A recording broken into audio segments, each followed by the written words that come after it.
obrigado pela presença de todos. Nós estamos aqui reunidos para participar da solenidade de defesa de dissertação do estudante Renan Gonçalves da Rocha, do Programa de Pós-Graduação em Física da Universidade Federal de Campina Grande, para sua defesa de mestrado, como exigência do regimento geral da UFCG. Essa defesa era constituída em basicamente 3 etapas. A primeira, a defesa do candidato, que ele tem aproximadamente uns 40 minutos para fazê-la. Em seguida, a arguição dos membros da banca, compostas por mim, Igor Paulino, professor Amaury Fragoso de Medeiros, professor Ricardo Arlen Buriti da Costa e doutor Cristiano Max Grass, membro externo do INPE.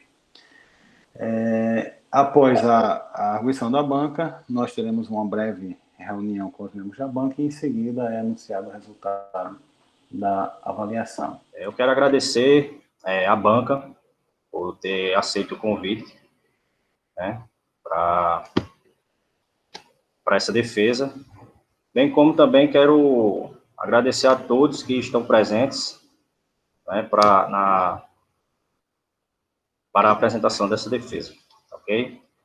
Então, para quem não me conhece, meu nome é Renan, estou orientando do professor Igor Paulino, né, e nosso trabalho foi determinar o vento horizontal a partir da observação de ondas de gravidade de média escala, onde a região que a gente escolheu é a mesosfera e baixa termosfera. No decorrer, a gente vai tentar entender o porquê de estar usando ondas de média escala, tá ok? E vai ver alguns detalhes da metodologia. Pois bem, então, motivação. A gente sabe que conhecer o vento em vários níveis de altura na atmosfera terrestre não tem sido fácil, tem sido um grande desafio. Por quê? Pois para determinar o vento, a gente utiliza marcadores ou traçadores, onde esses marcadores ou traçadores eles podem ser naturais ou injetados. Então, é por isso que é um grande desafio determinar o vento na atmosfera, pois não é fácil encontrar esses marcadores naturais e não é fácil também injetar esses marcadores em qualquer lugar da atmosfera para determinar o vento. Por isso, se determinar o vento, não é um papel fácil para uso de equipamentos. Para se determinar o vento, eu preciso usar equipamentos bem sofisticados, com boas performances de operação, análise e processamento. Já para eu ter que conseguir mapear esse marcador para eu determinar o vento. Então, visando o custo-benefício, né, que tem um equipamento esse de medição de vento, a gente tentou propor uma metodologia que estimasse o vento não com esses equipamentos caros, e sim com equipamentos não tão baratos, mas mais baratos do que esses, que é o imageador. Então, a gente vai aqui determinar o vento horizontal usando dados do imageador. A gente vai ver mais para frente que vai ser necessário também utilizar um equipamento de temperatura, mas como essa foi uma proposta inicial, a gente inicialmente pensou que poderia usar dados de temperatura de modelo, e assim se restringir só a dados de imageador para determinar o vento. Mas a gente vai ver que isso não vai ser possível. Então, vou ter que necessariamente ter um equipamento como um imageador, né, e um equipamento que meça a temperatura. Então, levando os custos que tal feito demanda, né, esses equipamentos, por serem caros, pretende-se com esta pesquisa propor uma forma alternativa de estimar vento na mesosfera e baixa termosfera. Vale salientar que esses equipamentos, essa metodologia, ela não vem a ser uma metodologia substitutiva aos equipamentos de medições de vento atuais, porque essa metodologia ela tem certas restrições, né? Porque como eu vou usar um imageador, então só vou poder ter dados de vento, teoricamente, em dias de lua nova, dados de vento noturno, É isso, diferente do radar, que ele me dá dados de vento diurnamente, ok? Então, essa metodologia não vem a ser substitutiva a nenhuma outra técnica já empregada atualmente. Ela surge apenas para somar as outras já existentes. Então, como eu disse, ela tem certas restrições. Até porque, na UFCG, eu me lembro, se o professor Ricardo ele pode me corrigir, deu um probleminha no radar meteórico, teve um tempo lá em São João do Cariri. Então, esse radar, ele passa esse tempo todo, esse lapso temporal, sem poder fornecer dados, entendeu? Por conta da manutenção e do conserto, que, se foi, de fato, um dano, até alguma peça é difícil de repor por conta do custo.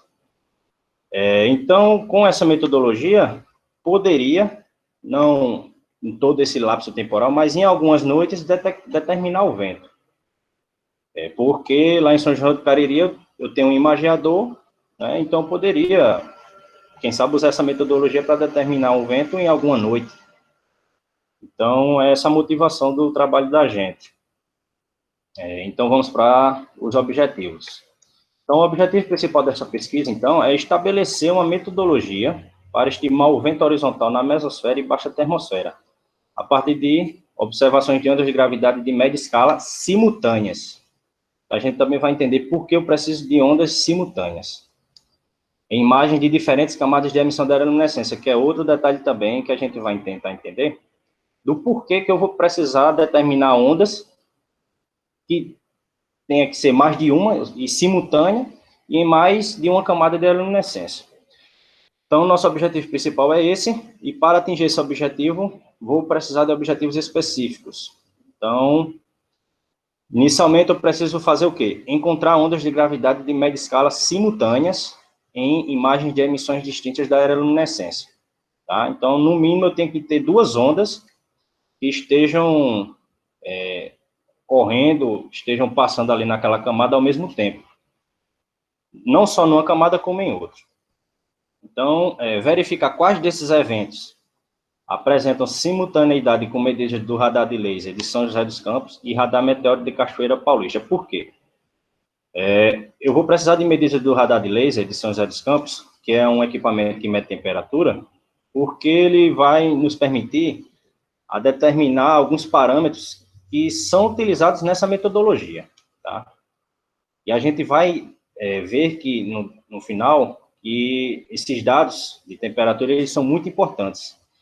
Então, de toda forma, eu vou ter que usar um equipamento que meça temperatura. Eu não vou poder usar um modelo qualquer para me dar dados de temperatura. Já o radar meteórico, ele vem como uma forma de validar a nossa metodologia, né? Porque eu vou determinar um vento na região de Cachoeira Paulista, então tem que ter algum equipamento que possa validar isso, né? Para eu fazer a comparação de dados. Então, tendo ondas simultâneas em emissões distintas da aeroluminescência, tendo medidas do radar de laser São José dos Campos e radar meteórico simultaneamente, então eu vou determinar o vento horizontal, né, com essas medidas simultâneas de radar meteórico para validar a metodologia. E no final a gente vai ver que existem alguns parâmetros que eles influenciam nessa metodologia, na precisão dessa metodologia. Então, a gente vai simular alguns efeitos, por exemplo, o efeito da temperatura, da densidade, do ângulo entre essas ondas simultâneas que elas formam entre si, e o comprimento de onda vertical, né? Essas ondas que a gente vai ver que é crucial para a nossa metodologia encontrar o comprimento de onda vertical. Então, como introdução, já que o nosso trabalho visa propor uma metodologia de vento na mesosfera e baixa termosfera, nada melhor do que falar um pouco da MLT, né? Mesosfera e baixa termosfera. Então, a MLT é essa região aqui, compreendida entre 60 a 100, por aí, tá certo? De 50 a 100. Essa MLT, ela é uma região muito importante, porque ela é uma região de acoplamento entre a média e a alta atmosfera. Compreender bem essa região, ela nos ajuda a entender vários processos que ocorrem na nossa atmosfera terrestre, bem como entender a atmosfera como um todo. É nessa região também, da MLT, que eu encontro algumas camadas de aeroluminescência. Como a gente pode ver aqui, tem a do OH, a de sódio, oxigênio molecular e oxigênio atômico. Então, é nessa região que eu encontro essas camadas de aeroluminescência, que nada mais é que uma luminescência atmosférica, né?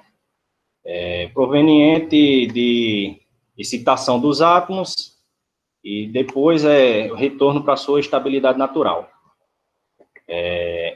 Então, a gente vê também que essa região ela é bastante influenciada por ondas de gravidade, tá? Onde essas ondas de gravidade, tendo suas fontes na troposfera ou estratosfera, e sendo elas ascendentes, elas podem ascender, né? E devido à densidade atmosférica diminuir com a altura, a amplitude dessas ondas elas vão aumentar, que vai chegar até um certo ponto que elas vão se quebrar, né? Se não dissipar.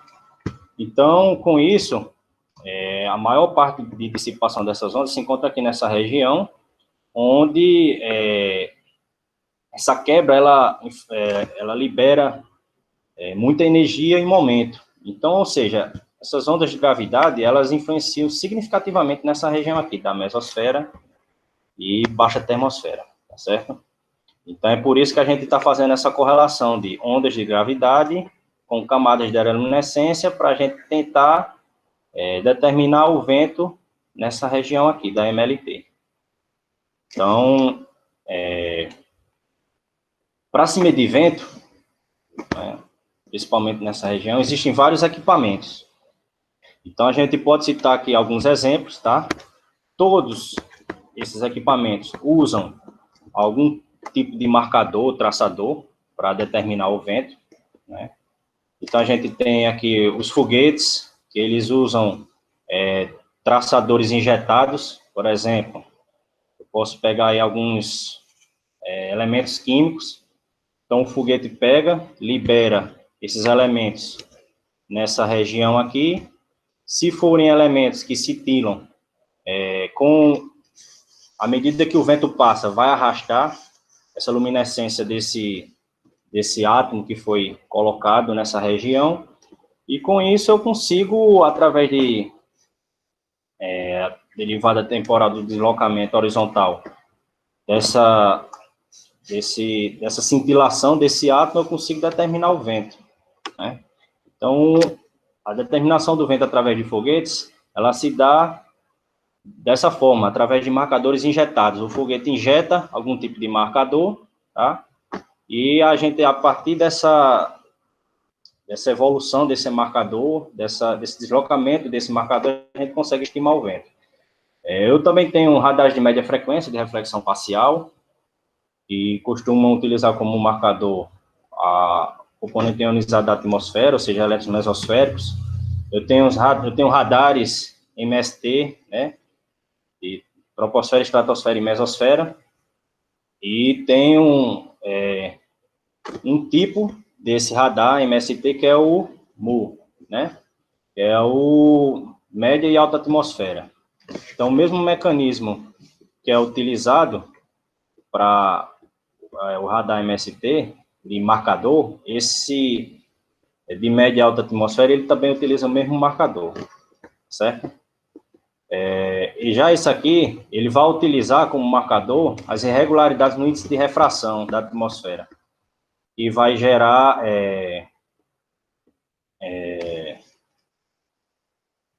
vai provocar ecos, né? E através de medidas de deslocamento Doppler, eu consigo aferir esse vento. A maioria desses radares, eles utilizam como aferição para determinação de vento, deslocamentos Dopplers, tá certo, gente? Também eu tenho radares de laser do tipo LiDAR, os quais são usados em especial para medir temperatura, porém, eles podem fornecer também medidas de vento. Tem um radar de espalhamento incoerente, que utiliza o mesmo marcador que o MST, tá? Porém, tem algumas diferenças existentes entre si, que eu não vou entrar em detalhes para não demandar.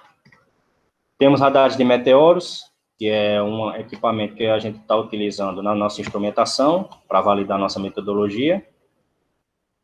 Temos interferômetro Fabry-Perot também, que medem vento, interferômetro Michelson e alguns satélites, né?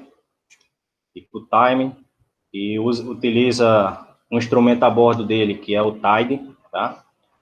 Então, enfim, são vários os equipamentos e metodologias usadas para determinar o vento na MLT. Então, a gente vem só somar, trazendo mais uma metodologia, né? Que a gente vai verificar no final se ela de fato funciona ou não.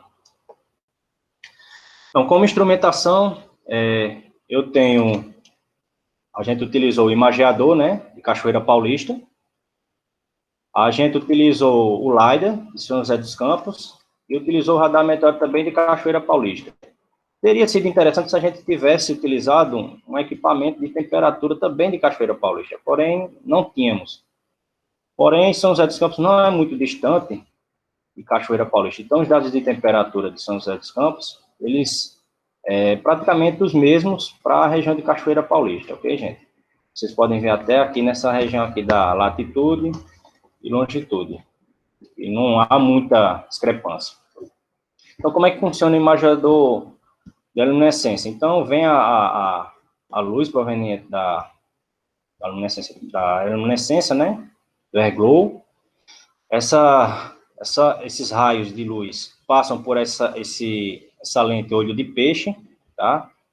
Então, esses raios concorrentes que passam aqui por essa lente olho de peixe, passa por um sistema telecêntrico, onde o objetivo é deixar esses raios que eram concorrentes, deixar eles perpendiculares para os filtros, onde esse filtro aqui é onde eu consigo filtrar a camada que eu quero observar. Então, tem a camada do OH, de sódio, tem a camada do oxigênio molecular. Então, através desse filtro aqui, eu posso dizer, por exemplo, eu quero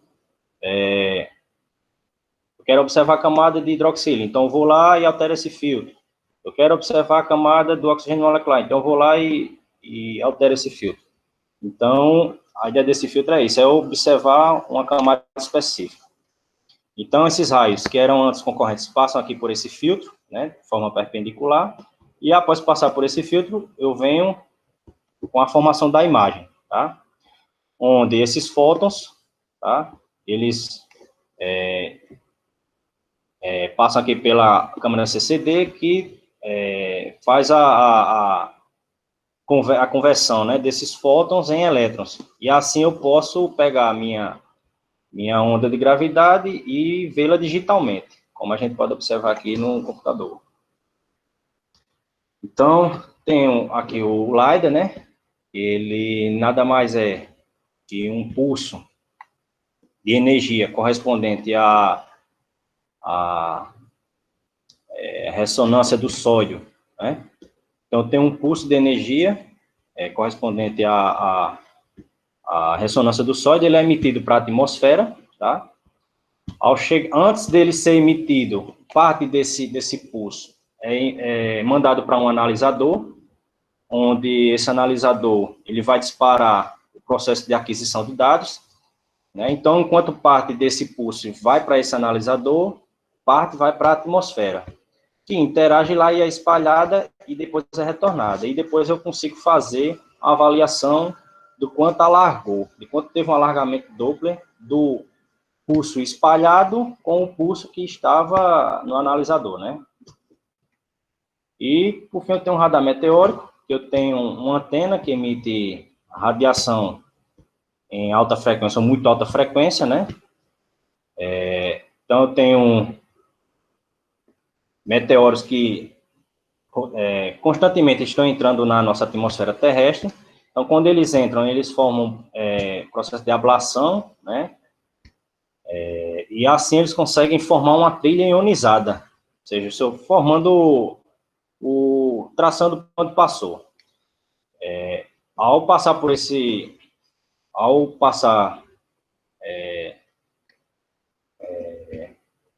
neste local, o meteoro ele deixa componentes ionizados aqui na atmosfera, onde o pulso emitido, ele consegue retrodifundir e ser refletido para as antenas aqui receptoras, como a gente pode observar.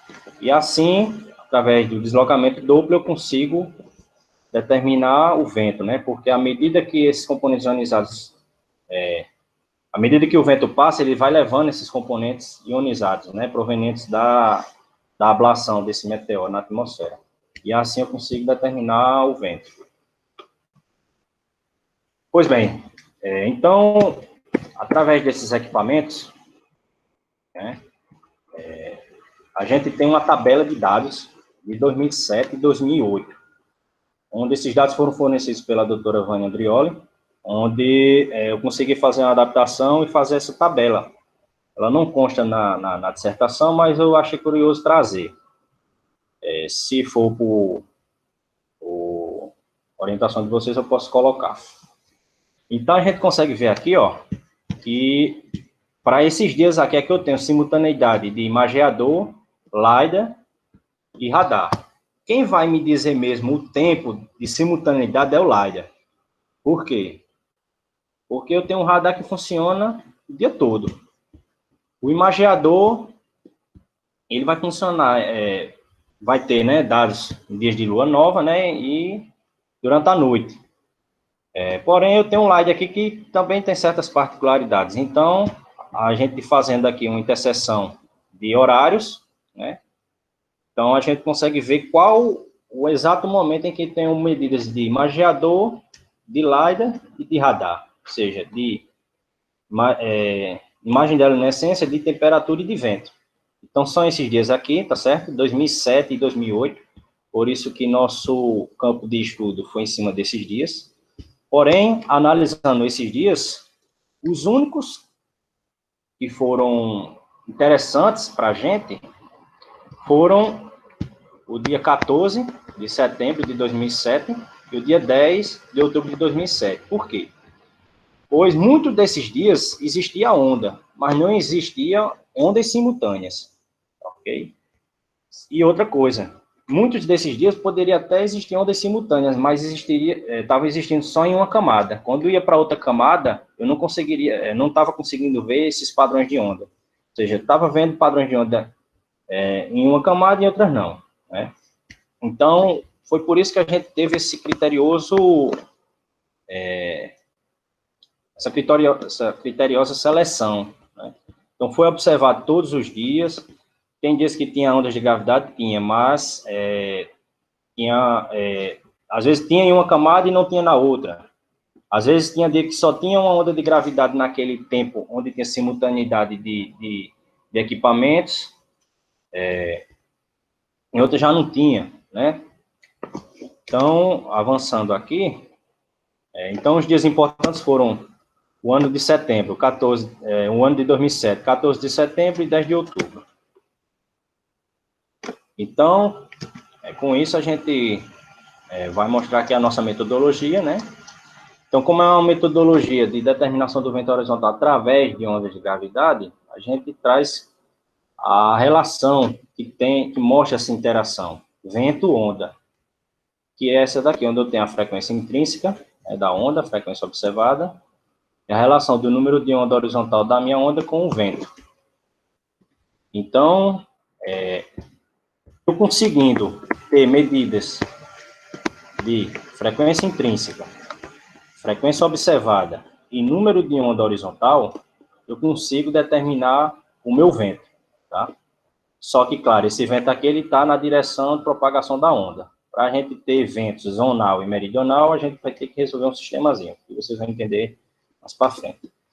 Então, como eu consigo obter uma frequência observada? Então, a frequência observada, eu consigo através de imagem de airglow, né? Ou seja, imagens de ondas de gravidade passando nas camadas de luminescência, bem como também de número de onda horizontal. Então, se eu conseguir achar essas ondas, né, nessas camadas de luminescência, nesse período de simultaneidade, eu consigo ter tanto a frequência observada como o número de onda horizontal. Então, para eu determinar esse vento, o que vai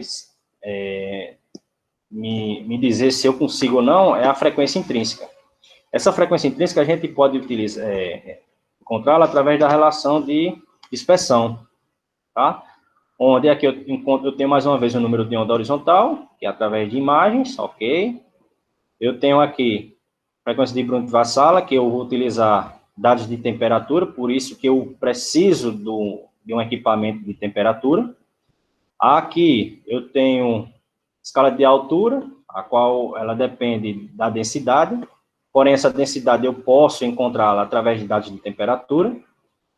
E eu tenho aqui o quadrado do vetor de onda, que isso aqui está nas 3 dimensões. Então, eu tenho que ter número de onda horizontal, que é a direção zonal e meridional, que é o que eu encontro aqui através de imagem de Airglow, e preciso do número de onda vertical, que é por isso que eu necessito de encontrar a mesma onda em camadas distintas da aeroluminescência, que é uma metodologia que tem de estimar o número de onda vertical através desse processo. Então, o quadrado do vetor de onda, ele depende do quadrado do número de onda horizontal e do quadrado do número de onda vertical, então eu preciso determinar esse M. Eu tenho a minha frequência de Brunt-Vassala, tá? Onde eu tenho aqui a temperatura potencial, a qual depende da temperatura cinética e da pressão. Essa pressão aqui eu consigo também deixá-la em termos da temperatura. Então, tendo temperatura, eu consigo determinar frequência de Brunt-Vassala e escala de altura.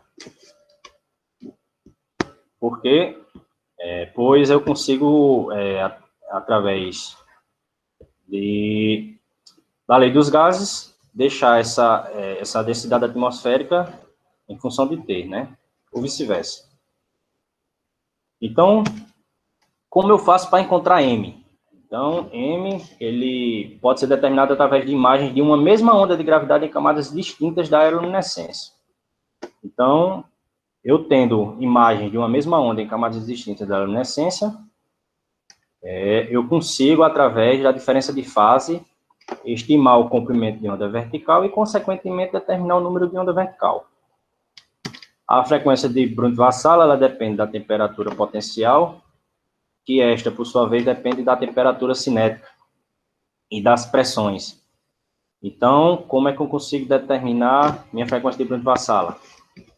Então, para a colher dados de temperatura, eu posso utilizar o LiDAR, né, que é o nosso instrumento utilizado, mas a gente resolveu fazer um teste também e ver como é esse vento usando dados de modelo para a temperatura. Porque se der certo, de fato, a metodologia ela ficaria bem plausível, pois eu só precisaria utilizar dados de imageador, né? Porque dados de temperatura eu poderia colher de um modelo. E a pressão, através da relação da equação hidrostática e da lei dos gases, eu consigo achar essa relação, tá, da pressão, onde ela depende da temperatura. Então, tendo a temperatura, eu consigo achar essa pressão, tá, gente? Agora, também eu posso utilizar a lei dos gases para achar essa pressão, mas para isso eu tenho que ter a densidade. Só que, para eu usar a lei dos gases para achar a pressão, eu tenho que ter uma densidade de modelo. Então, é esses testes que a gente vai fazer. Então, vamos ver aqui a escala de altura, né? Depende da densidade. Onde essa densidade eu posso encontrar através da lei dos gases, né? Ou por modelo. Então, os testes que a gente vai fazer posteriormente é o quê? Pegar a temperatura do LiDAR, usar a pressão através, estimada, medida por essa equação, depende dessa temperatura, e eu tendo a pressão e temperatura, eu posso usar a densidade pela lei dos gases. Outro teste que eu posso fazer é usando a temperatura do LiDAR, pegar dados de densidade de modelo e determinar a pressão pela lei dos gases. Então, esses são testes que a gente vai fazer para verificar quais parâmetros influenciam significativamente na determinação do vento. E, tendo isso, nos ajuda a lançar propostas de pesquisa, né? Pois bem, então, como eu disse, eu tendo o número de onda horizontal e a frequência observada, só necessitaria da frequência intrínseca para determinar o vento. Porém, esse vento é na direção da onda, né? Porém, para eu fazer a comparação com os dados de radar, eu preciso ter um vento na direção leste-oeste e norte-sul, que é o zonal e meridional, respectivamente. Então, para isso, eu preciso resolver um sistema de equações. Então, é por isso que eu preciso de ondas simultâneas, tá? Porque eu tendo ondas simultâneas, eu consigo resolver esse sistema, tá? Onde eu tenho aqui o número de onda horizontal associado à primeira onda, e aqui eu tenho o número de onda horizontal associado à segunda onda. Isso aqui é o vento na direção zonal, e aqui é o vento na direção meridional. Aqui é a frequência observada associada à primeira onda, e a frequência intrínseca associada à primeira onda. E aqui é associada à segunda. Então, é por isso que eu necessito de mais de uma onda para encontrar o vento zonal e o meridional. Se eu quisesse achar o vento apenas na direção da onda, eu não necessitaria disso. Um único evento de onda já seria suficiente. Mas a gente, como quer fazer uma comparação com medidas do radar, então a gente necessita resolver esse sistema. Então, para eu fazer as comparações com dados do radar, eu tenho que ter ondas simultâneas. Então, o fato de eu ter ondas simultâneas é para resolver esse sistema eu encontrar dados de vento zonal e meridional e para comparar com os dados do radar. Pois bem, então aqui como vocês podem ver, eu falei que para a gente determinar o número de onda horizontal e a frequência observada, eu preciso de imagens de onda, né, nas camadas da luminescência. Então, eu peguei aqui uma das camadas OH, tá, a hidroxila. Isso aqui, esse videozinho aqui é apenas o momento que eu peguei exato para fazer a minha análise espectral, tá? Isso aqui são os queogramas associados às imagens que eu tenho para esse dia. Então, eu tenho uma série de imagens, tá? Essas imagens, elas conseguem formar queogramas na direção leste-oeste e norte-sul. Eu costumo comparar isso com, me corrijam depois se eu estiver errado, como se fosse a projeção da onda na direção zonal e meridional, só que em forma de um mosaico, né? Então, aqui eu tenho leste-oeste e norte-sul. Então, a nossa camada OH, ela foi boa, por quê? Ela estava limpa. Ela limpa, eu digo assim, sem ruídos. Aqui ainda vai precisar passar por um pré-processamento de imagens, retirar essas estrelas, linearizar a imagem, tá? Então, foi um ponto positivo dessas imagens no H, porque estavam limpas, sem ruído, né? E a gente conseguiu encontrar esse queograma associado a essa noite. Então, a gente pode ver aqui alguns padrões de onda, ó. Não está muito bom de olhar, por isso que eu apliquei um filtro para realçar esses padrões de onda. Então, a gente pode ver aqui, ó, tem fases claras e escuras, bem como aqui, tá? Então, na camada OH, eu apliquei o filtro apenas no queograma, só para realçar esse queograma aqui gerado. Aí, dentro desse queograma, eu seleciono uma região de interesse, que foi essa região aqui que eu selecionei, que, visualmente, na imagem, é essa daqui que está rodando, onde eu tenho ondas passando, tá? Então, eu só usei um filtro aqui no queograma. Na camada do OH, eu não usei nenhum filtro, porque ela estava limpa, né? Eu falo limpa aqui sem ruído. Diferente do 5577. Não estavam boas as imagens, mas a gente viu aí o que conseguiu fazer. Como vocês podem observar aqui, ó. Então, isso aqui era a camada do 5577. Como vocês podem ver, tem muito ruído essa imagem, tá? Circuito de interferência. Essa daqui era a camada melhor que tinha, porque eu precisava de camadas, né, distintas. Então, essa do 5577 era a melhor que eu tinha, né? Felizmente, com esse ruído, mas a gente tentou ver o que podia fazer. A gente aplicou um filtro, né, que ele retira ruído. Não ficou lá essas coisas também, por conta até das condições da gente, mas dá para ver padrões de onda passando, como a gente pode ver, né? Então, a gente aplicou o filtro nisso, para ter isso, e a gente teve um resultado bom. Como? Onde? Nos quilogramas. Então, como vocês podem ver aqui, ó, isso aqui foi o quilograma gerado através de imagens, como se tinha inicialmente, e aqui são os quilogramas que foram gerados através de imagens passadas filtros. Então, a gente pode ver que os padrões de ondas aqui são bem mais visíveis do que como estava inicialmente. Então, por isso que a gente utilizou o filtro, né? Onde foram filtros digitais, tá? Filtros digitais a gente utilizou aqui no H, né? Só nos quilogramas, filtros digitais e um filtro passa-alto, para a gente pegar ondas de determinadas magnitudes. E aqui a gente só aplicou o filtro nas imagens, não nos quilogramas. Os quilogramas foram gerados já a partir dessas imagens filtradas, tá? A gente usou um filtro que é CCD Noise, né? Que trabalha com ruído. Então, a partir desses quilogramas e selecionado um determinado evento, né, um box, esses quilogramas, a gente conseguiu fazer análise desses quilogramas, tá? Então, aqui eu tenho do dia 14 do 9, né, 14 de setembro, na camada H, e aqui eu tenho na camada do 5577.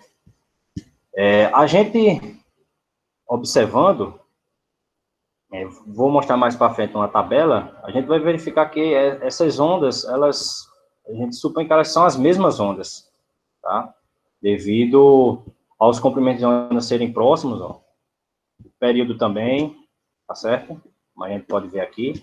Então, aqui eu tenho a minha análise para direção leste-oeste e norte e sul, tá ok? Aqui eu tenho os parâmetros encontrados pela análise, e aqui eu tenho os desvios padrões da média, ou seja, os erros associados a cada medida desses parâmetros. Bem como aqui, no 5577. Tá? Então, eu só coloquei um exemplo. Tá? Na verdade, eu tenho 4 eventos, né? 4 no H e 4 no 5577, mas eu botei só um para ilustrar. Então, banco de dados. Então, utilizando dados do LiDAR, eu tenho essas flutuações aqui, ó, de temperatura, esse gráfico vermelho, e tenho esse gráfico azul que foi de modelo, né? Então, a gente vai ver que os dados de temperatura, eles influenciam significativamente. Então, quanto mais reais esses dados, melhor para a nossa metodologia. A gente já consegue ver as discrepâncias aqui, do modelo para dados reais de temperatura. Então, para não fazer uma tabela expondo todos os dados, eu só fiz aqui a evolução vertical desses dados. Então, banco de dados de densidade. Então, se eu usar a densidade modelo, eu tenho esse padrão vermelho, tá? Aqui, tanto para os 2 dias. Isso aqui é para o dia 15, isso aqui é para o dia 11. De setembro e outubro, respectivamente. E se eu tiver dados de pressão, inicialmente, e usar a lei dos gases, eu consigo ter esse outro padrão aqui, que é o azul. A gente vê que para esse dia aqui não tem tanta diferença assim, mas há uma certa divergência. Tá? Então, o mesmo procedimento foi feito aqui para esse outro gráfico. Então, a pressão também, como eu tinha dito inicialmente, eu posso determinar ela ou pela aquela equação, que ela depende da temperatura, ou pela lei dos gases.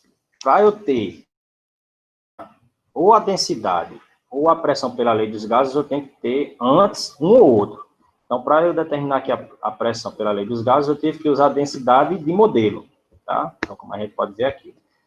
Então, e a pressão medida, eu chamo a pressão determinada pela equação que usa dados de temperatura reais. Então, se eu tenho a temperatura medida pelo LiDAR, né? Temperaturas precisas, então eu estou chamando essa pressão aqui de pressão medida. Tá certo, gente? Então, tem esses 2 padrões aqui também de banco de dados. E aqui estão os ventos, os quais eu vou compará-los para a validação da metodologia, né? Então, isso aqui são os dados do radar, onde eu vou ver com a metodologia proposta se chega perto ou não desses dados aqui. Então, aqui o azul é o meridional e o vermelho é o zonal. Então, utilizando a técnica de quilograms, a gente conseguiu extrair os parâmetros de onda de gravidade, tá? Como vocês podem ver aqui, ó, tem um comprimento no OH de 524 e no 5567 510. O período, ó, é quase, não vou dizer o mesmo, mas assim, a diferença é pouca. A velocidade de fase também. Então, a gente está supondo que, teoricamente, seja a mesma onda, né? Porque o comprimento de onda quase próximos um do outro, período e velocidade de fase, da mesma forma que para o outro evento de onda, porque eu tenho que trabalhar com o evento de onda como um todo, né? Então, ou seja, mesmo evento em duas camadas. Então, aqui eu tenho um evento de onda em duas camadas distintas, e aqui eu já tenho outro evento de onda, né? E simultâneo, como vocês podem perceber aqui, ó. Se vocês pegar aqui o início e o fim do evento, tá? Ó, esse aqui está dentro desse, né? Isso aqui não é relacionado ao mesmo evento. Só que se vocês forem analisar aqui, ó, há simultaneidade em tempo do evento com esse aqui. Então, eu tenho ondas de gravidade simultâneas, tá? E em camadas distintas da aeroluminescência. Não foi fácil encontrar essas ondas, tá? A gente demandou bastante tempo, gastei bastante tempo para verificar isso, que tem que ser bem criterioso, mas a gente conseguiu, né, o que pôde. Então, aqui para o outubro, a gente fez a mesma coisa, tá? A gente vê aqui os erros associados a cada medida. E vamos para os resultados, né? Como já após encontrado meus parâmetros de onda, né? Então, aqui eu consigo, naquela relação de interação vento-onda, eu consigo determinar o que é aqui? Meu número de onda horizontal e minha frequência observada. Então, minha frequência intrínseca, eu consigo, usando esses dados aqui, colhidos, tá? Acompanhados de alguns parâmetros de onda de gravidade, e a gente necessitava, né, encontrar o número de onda vertical também. Então, o número de onda vertical, ele foi estimado utilizando a metodologia de diferença de fase. Então, inicialmente, a gente pegou a onda no quilograma leste-oeste, numa camada, e mapeou ela, né? Fez ajuste de curva e fez esse mesmo procedimento depois no 5577, só que estava dando problema. A gente não estava conseguindo determinar essa diferença de fase de forma coerente. Então, a gente achou melhor pegar o evento de onda, né, e fazer um quilograma para esse evento na direção de propagação da mesma. Então, aqui, como vocês podem ver, ó, eu tenho regiões de máximo, de mínimo, tá? Aqui eu tenho regiões de mínimo e de máximo, tá? Então, aqui eu tenho minha onda no H e a onda no 5577. A gente verifica que há uma diferença de fase. A onda, ela está se propagando, de fato, verticalmente, né?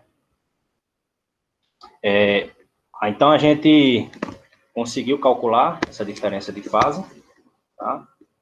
Ela deu 27 minutos, aqui deu 47 minutos, como vocês podem observar aqui, isso aqui são as fases, tá? Para cada camada. Então, aqui eu tenho um evento como um todo, né? Eu tenho um evento no H aqui, essa onda ela está se propagando verticalmente, eu consigo encontrar ela também no 5577. Então, a gente vê aqui as diferenças de fase, né? Nesses gráficos. Bem como também no dia 11 de outubro, né? A gente consegue ver isso. Então, há essa diferença de fase e com isso eu consigo calcular o comprimento de onda vertical e, consequentemente, estimar o número de onda vertical. Então, eu consigo determinar aqueles parâmetros pré-estabelecidos para poder determinar o vento horizontal. Então, eu tendo dados de temperatura, densidade, pressão e número de onda vertical e os parâmetros de onda, eu consigo agora determinar o vento. Então, a gente fez alguns testes, tá? Então, a gente verificou se a temperatura ela influencia significativamente na determinação do vento horizontal. Então, a gente utilizou, numa primeira situação, dados do LiDAR, tá? A pressão medida através desses dados de temperatura, e a densidade, como eu tenho temperatura e pressão, determinada pela lei dos gases, tá? Então, aqui eu consigo encontrar frequência Bruno Vassala, altura de escala, né? E eu vou ter aqui o número de onda vertical e, consequentemente, eu consigo determinar meu vento. Esse comprimento de onda vertical aqui, ele foi o estimado, tá? E foi esse aqui, ó, que a gente conseguiu estimar usando a metodologia de observação de uma mesma onda em camadas distintas da aeroluminescência. Então, a gente vê, ó, que eu usei a mesma... o mesmo procedimento, só mudei aqui a temperatura e verifiquei o vento estimado, se ele mudaria bastante ou se ele ficaria praticamente a mesma coisa. Se isso acontecesse, era interessante, porque a gente poderia determinar o vento usando temperatura de modelo. Então, a pressão é a mesma metodologia para determinar, a densidade, mesma metodologia, o comprimento de onda vertical é o estimado. Só mudei a temperatura e verifiquei o que é que aconteceria. Então, o que aconteceu? A gente teve isso aqui, ó. A gente teve esses padrões de vento estimado, tá? Zonal, eu tenho meridional em azul. Isso aqui é usando temperaturas do LiDAR. Isso aqui é usando temperatura do modelo. Então, essa temperatura do modelo, ela tem que ser descartada. Não vale a pena trabalhar com ela, porque é como se a onda ela não interferisse no vento. A gente observa aqui, ó, né? A gente não vê uma interferência da onda com o vento. Então, o vento é como se ele mantivesse com a mesma velocidade em todo o seu perfil vertical. Então, isso não é o que a natureza, ela de fato nos mostra, né? Então, o que é mais viável é a gente trabalhar de fato com dados de temperatura e um equipamento preciso. Então, como por exemplo o LiDAR. Então, verifica aqui que há umas certas discrepâncias, tá? Que eu vou dizer nas conclusões o motivo. Que a gente tentou ver do porquê acontecer isso, né? Então, a gente verifica aqui, ó. Então, mas uma coisa é certa, os dados de temperatura têm que ser usados de equipamentos precisos. Então, dados de temperatura de modelos não são bons para essa metodologia, né? Porque fogem do que ocorre na realidade na nossa atmosfera. Então, isso aqui foi para o dia 15/9, né? E usando o mesmo procedimento, as duas situações, aqui foi para o dia 11, né? Que a gente conseguiu trabalhar com 2 dias. Então, a gente verifica aqui a mesma coisa, é como se a uma onda de gravidade não interferisse no vento, né? E o vento aqui, ele mal está sofrendo flutuações, diferente disso aqui. Isso aqui é uma coisa bem mais real, né, do que ocorre na atmosfera terrestre. Então, com isso, a gente verifica que dados de temperatura não são bem-vindos usando de modelo. Tem que se usar de um equipamento, ou como o LiDAR, ou como o Saber, tá? Então, próximo passo que a gente verificou aqui, só recapitulando, a gente vai, no final, dizer quais são os parâmetros mais interessantes para eu ter meu melhor resultado, tá? Então, a próxima situação foi a influência da densidade. Será que a densidade ela influencia significativamente na determinação do vento horizontal? Então, usando, como eu já descartei modelo, né, temperatura do modelo não é bem-vinda, então, usando agora a temperatura do LiDAR, tá? E mudando a densidade. Por quê? Então, para eu usar a densidade como a lei dos gases, eu tenho que ter primeiro o quê? A pressão. Então, eu utilizei essa pressão, tá? Essa metodologia de calcular a pressão, que ela chama ela de pressão medida, porque eu estou usando dados de temperatura medida, tá? E eu consigo calcular a densidade pela lei dos gases. Então, para isso, eu tenho que ter a pressão inicialmente. E aqui eu tenho outra forma de usar a densidade, pegando dados de modelo. Então, a situação observada foi, trabalhada foi essa. Usar densidade, usando modelo ou lei dos gases. Então, e usando o mesmo comprimento de onda vertical estimado, né? Então, o que a gente pôde perceber foi que, não olhando para a concordância aqui dos dados estimados para os medidos, e sim olhando para o padrão formado do gráfico, a gente consegue observar que teve uma certa diferença, mas não mudou lá essas coisas, entende? Então, o que isso pode nos dizer? A gente pode perceber que o mesmo padrão de vento estimado, usando densidade pela lei dos gases, a gente conseguiu encontrar, não o mesmo, né, mas parecido, usando dados de densidade de modelo. Então, isso é um ponto bom, porque eu posso usar dados de densidade de modelo. Não preciso estar me preocupando em calcular a pressão através da temperatura, para depois eu calcular a densidade. Então, eu já posso fazer o inverso. Eu já posso pegar a densidade de modelo, tenho temperatura através de um instrumento de medida, e calcular a pressão pela lei dos gases, né? É um processo bem mais simples do que estar resolvendo essa integral aqui. Né? Essa integral aqui, ela não é fácil de resolver, né? A gente teve que partir para métodos numéricos. Usar uma integral tabulada, né? Onde a gente ia alimentando o nosso parâmetro. Então, agora a gente vai para outra situação. Pronto, aqui ó, a mesma coisa, ó, no dia 11. Ó, vocês podem ver que não mudou muito, entendeu? Usando densidade de modelo para densidade usada pela lei dos gases. Então, a gente pode já partir para a densidade de modelo, usar a temperatura de um equipamento e calcular a pressão pela lei dos gases e já ter esses parâmetros em mãos. Então,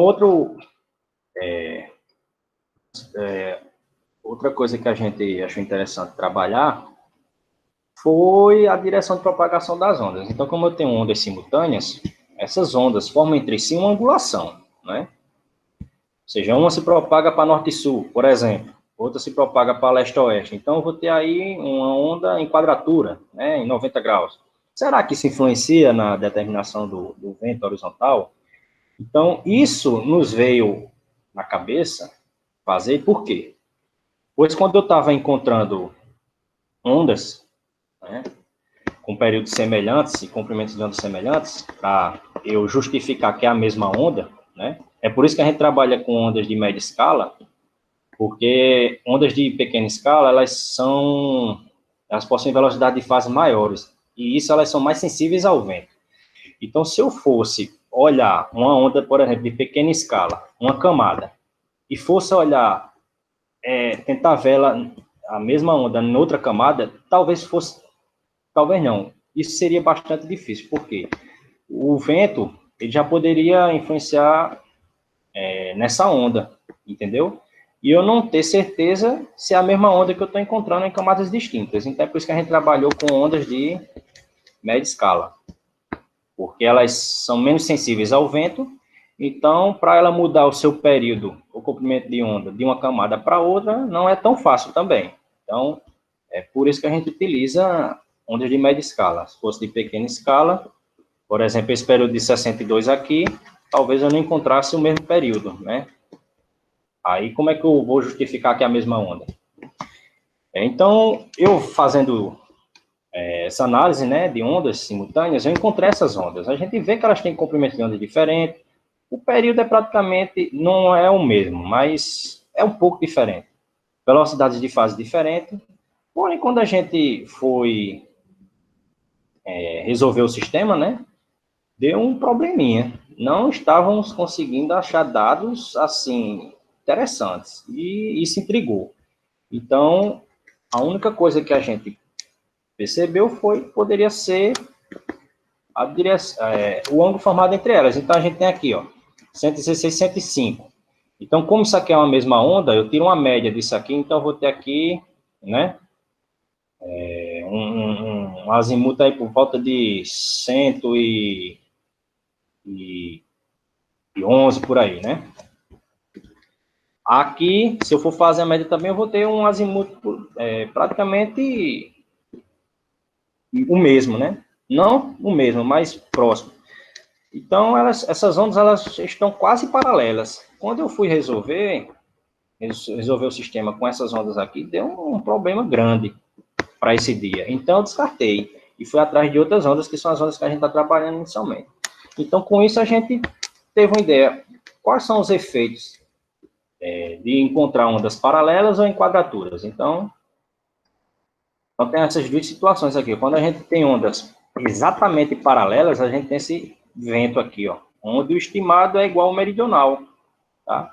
E quanto mais próximo for em paralelas, aquelas estão exatamente paralelas. Se elas estiverem quase paralelas, o zonal e o meridional, eles vão se deixando de estar sobrepostos um ao outro. Porém, os dados de vento, eles não são interessantes. Fica um negócio bem disperso, tá? Então, a gente verificou que ondas paralelas ou quase paralelas, elas não são boas para essa metodologia. Então, a gente tem que descartar, tá? E a gente fez uma simulação também trabalhando com ondas, né, em quadratura. A gente verificou que há uma ambiguidade, ó, nos dados fornecidos. Então, ondas em quadratura, ou seja, em 90 graus, simultâneas, elas não são também interessantes para nosso trabalho, para essa metodologia. A gente conseguiu ver no outro dia algo interessante para as ondas em quadraturas, mas a gente está achando que foi uma coincidência. Porque se a gente for analisar aqui, ó, as ondas em quadraturas, os dados estimados, eles quase coincidiram com o medido, ó. A gente verifica. Do mesmo jeito, o zonal, ó. Está bem próximo. Mas a gente vê que isso foi uma coincidência, porque a gente vê aqui também que há uma certa ambiguidade. Não tão quanto como essa, mas há um certo espelhamento, né? E aqui a gente vê também o mesmo problema quando a gente pega ondas paralelas. Tá? Então, ondas paralelas, quase paralelas ou em quadraturas não são interessantes também para essa metodologia. A gente tem que descartar caso encontre-as, que foi o que eu fiz ao encontrar essas ondas, e eu não fiquei satisfeito com o resultado e descartei. Tive que ter mais um pouco de paciência e encontrar outras ondas. Não é fácil encontrar ondas simultâneas e essas mesmas ondas em camadas distintas da luminescência. Não é fácil. Mas deu certo, né? Em parte. Então, a última situação que a gente fez foi verificar se o comprimento de onda vertical ele era importante. E a gente conseguiu verificar o seguinte: quanto mais preciso for a estimação do comprimento de onda vertical, melhor é para essa metodologia.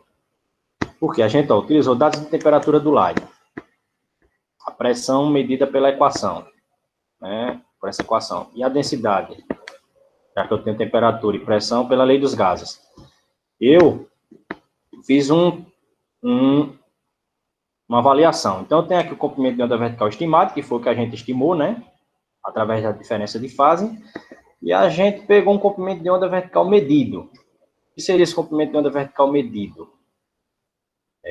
Então, o que foi que a gente fez? A gente fez aqui um processo inverso.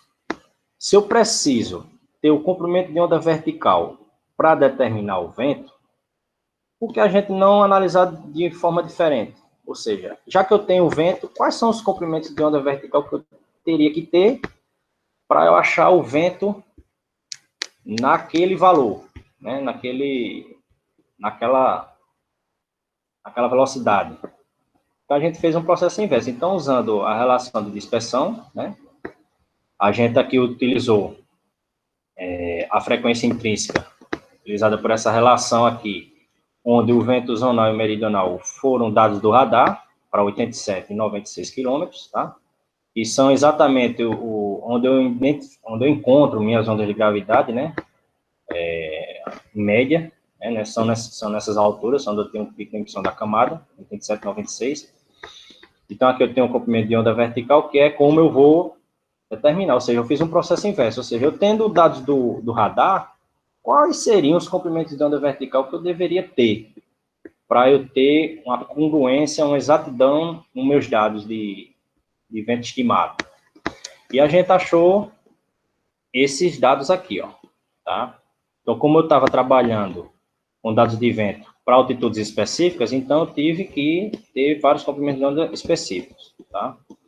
Então, como a gente está supondo que o evento que está no OH é o mesmo do OI, né, então não faz sentido ter dois comprimentos de onda vertical, né?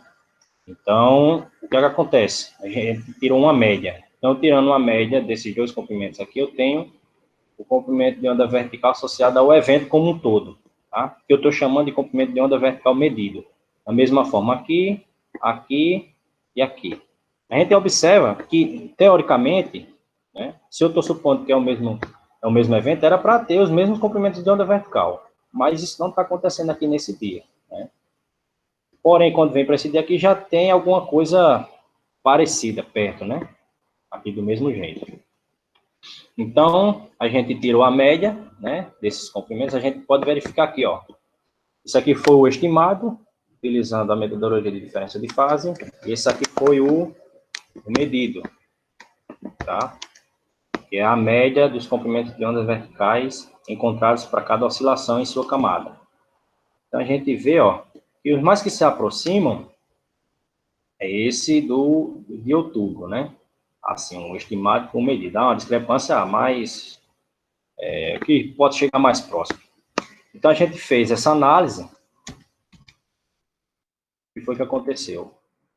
Então, esse aqui é o padrão que a gente sempre vem encontrando, né? Utilizando os dados estimados de comprimento de onda vertical, temperatura. E esse aqui foi o comprimento de onda vertical medido. Medido, eu digo assim, mais próximo do que deveria ser, né? Utilizando os dados de vento do radar. Então, a gente vê aqui, ó, que já não está bem em concordância os dados, mas a gente verifica que está melhor do que o estimado. Então, com isso do mesmo jeito para o outro dia. Ó, a gente vê que os dados, eles conseguem coincidir, ó, melhores, diferente desses, tá? E a gente verificou que quanto mais preciso estimar o comprimento de onda vertical da onda, melhor é para a metodologia, certo? Então, o que é que a gente observa? Que dados de temperatura não são interessantes usar de modelo, tá? Dados de densidade eu posso usar de modelo, tá? Que a gente viu que a diferença é muito pouca entre os padrões dos dois gráficos. A gente verificou também que ondas em quadratura, ou quase paralelas ou paralelas, também não são interessantes para essa metodologia, e que o comprimento de onda vertical, quanto mais estimado, mais preciso for sua estimação, melhor é, tá?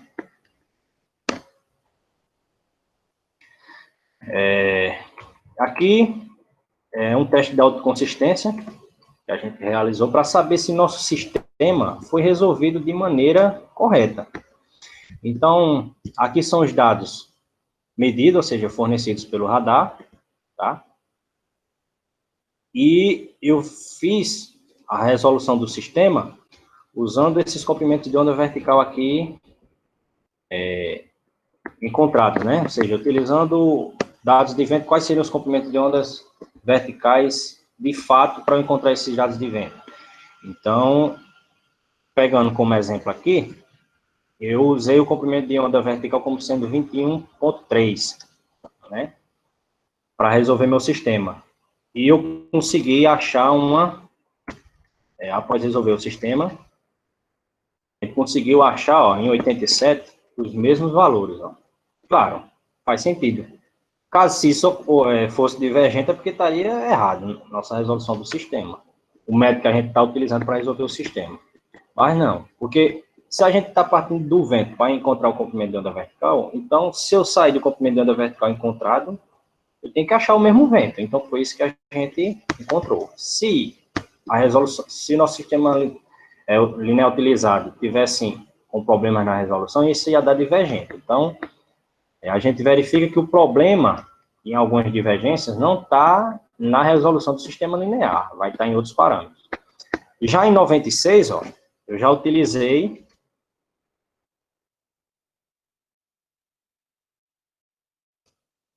esse outro aqui, ó, tá? 62,35. Tá certo? Aliás, isso aqui, né? 17,63. E a gente conseguiu verificar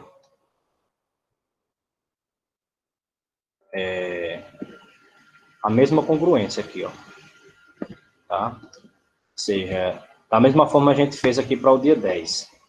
Então, o problema não está na resolução do sistema linear. As divergências que, porventura, ocorreram foi devido a alguns parâmetros, né, que influenciaram nessa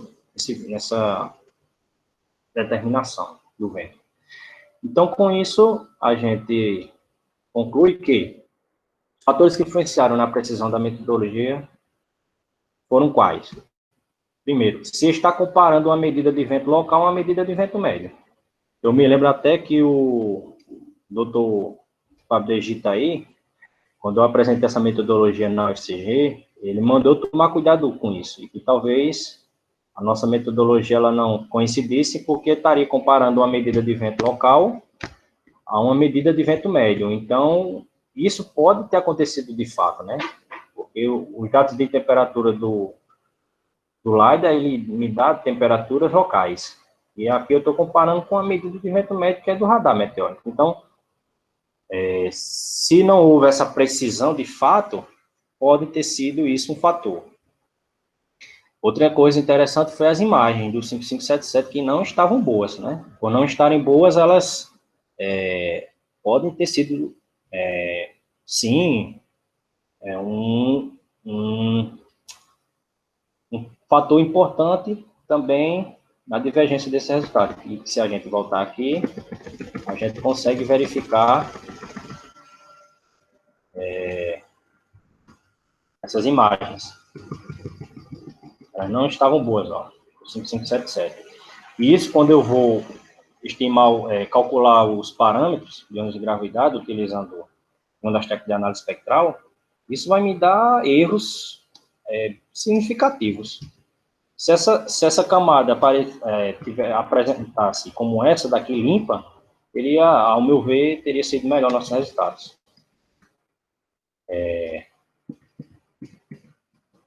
Então, outra coisa que influenciou também pode ter sido a maneira que calculamos o comprimento de onda vertical, né? Porque a gente utilizou, para calcular esse comprimento de onda vertical, a gente utiliza a altura entre as camadas trabalhadas, então a camada do OH para os 5577, a gente utilizou como sendo 9 quilômetros. Mas a gente tem que saber que essa camada, ela muda, né? Dependendo do dia. Ela não é sempre 9 quilômetros. A gente utilizou esse valor como sendo um valor médio, né? Mas a diferença de altura entre essas camadas, elas podem influenciar bastante na forma que a gente calculou o comprimento da onda vertical, entendeu? E isso, quando a gente comparou com os comprimentos de onda vertical medida, a gente viu que teve diferença. Porque aqui, para calcular esse comprimento de onda vertical, eu não só utilizo a altura entre as camadas trabalhadas, eu utilizo também o período observado, que o período observado, por sua vez, ele também tem um erro associado à medida.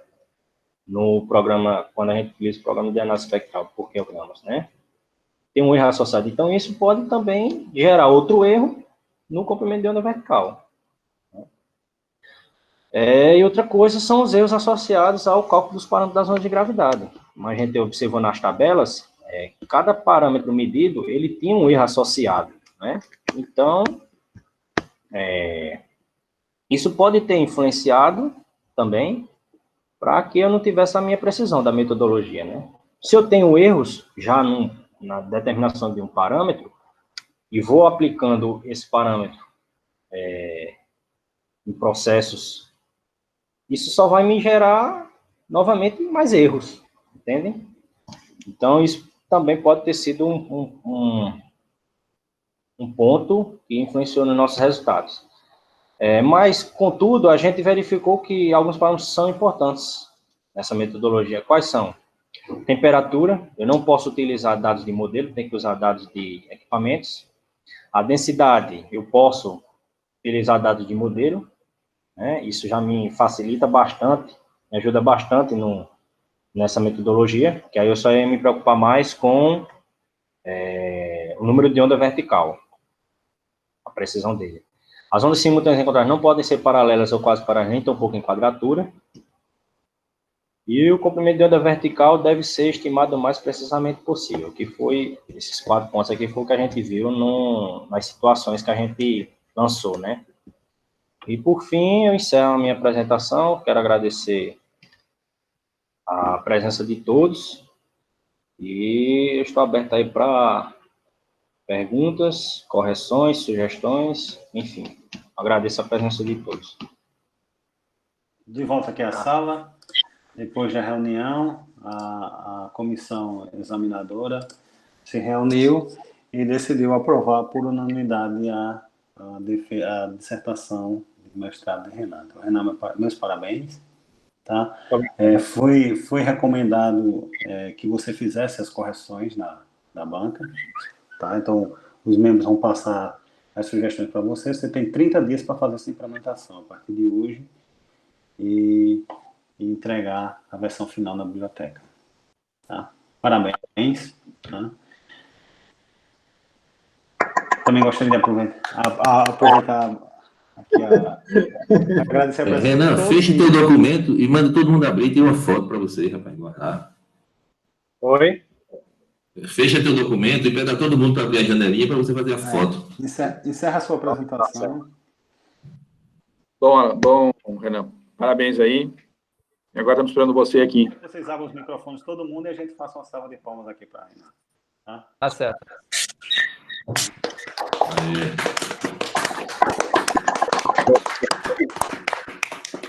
Parabéns, Renan. Parabéns. Parabéns, Renan.